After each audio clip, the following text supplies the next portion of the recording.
entah ini satu kebetulan atau tidak, saya tidak tahu. Jadi kebetulan kemarin itu tanggal 28 Oktober yang itu kita peringati sebagai Hari Sumpah Pemuda, di mana dulu 17 tahun menjelang Indonesia merdeka itu para pemuda berkumpul untuk merumuskan sesuatu bagi arah bangsa ke depan.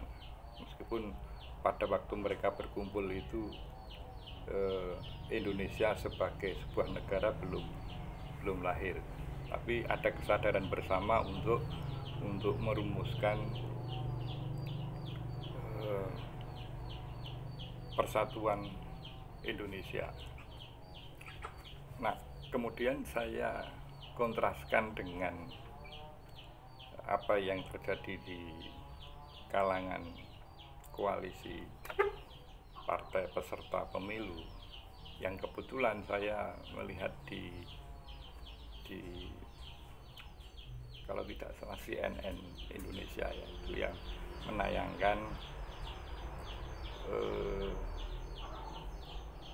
salah satu pasangan capres dan cawapres ke KPU. Di situ disertai beberapa ketua partai, ada Zulhas, ada AHY, ada Erlangga Hartarto. Berarti ini pasangan yang mengusung Prabowo dan Gibran ya.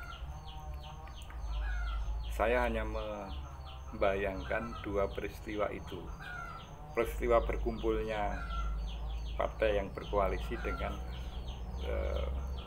peristiwa berkumpulnya pemuda pada tahun 1928, 17 tahun sebelum Indonesia merdeka.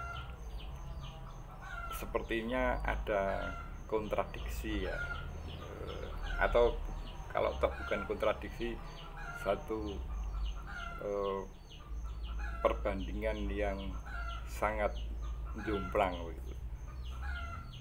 Di satu sisi para pemuda 17 tahun sebelum Indonesia merdeka berkumpul untuk merumuskan ide-ide besar tentang perjalanan bangsa. Sementara saat ini partai-partai berkoalisi itu dalam rangka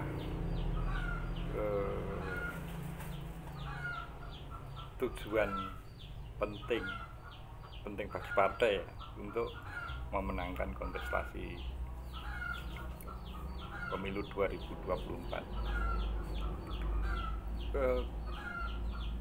Minimal saya belum menangkap satu gagasan besar yang sebanding dengan para pemuda dulu tahun 1928 yang ketika berkumpul untuk memformulasikan apa cita-cita ke depan bangsa Indonesia. Nah, saya sebagai ketua umum Partai Basiar Konstitusi mengajak masyarakat untuk mencermati dari koalisi-koalisi ini yang mengusung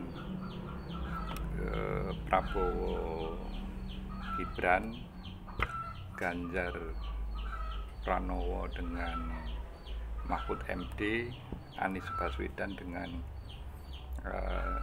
Caimin. Kalau saya tertarik untuk ya ini masing-masing orang berbeda dalam menilai koalisi. Tapi kalau saya itu bagaimana koalisi yang mereka bentuk itu punya gagasan ke depan yang lebih jelas, yang punya visi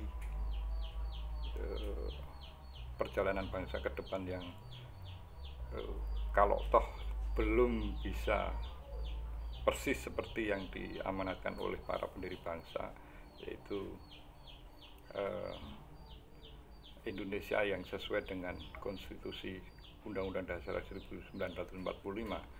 Barangkali karena kendala kendala politik dan ekonomi global dan sebagainya, atau kondisi objektif yang tidak dengan segera bisa diselesaikan, minimal dalam koalisi itu ada satu, kita bisa menangkap satu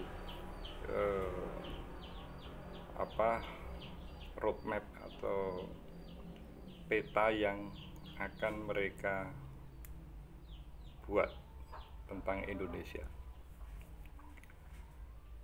Nah, tentu masing-masing orang akan berbeda dalam menilai, tergantung dari seberapa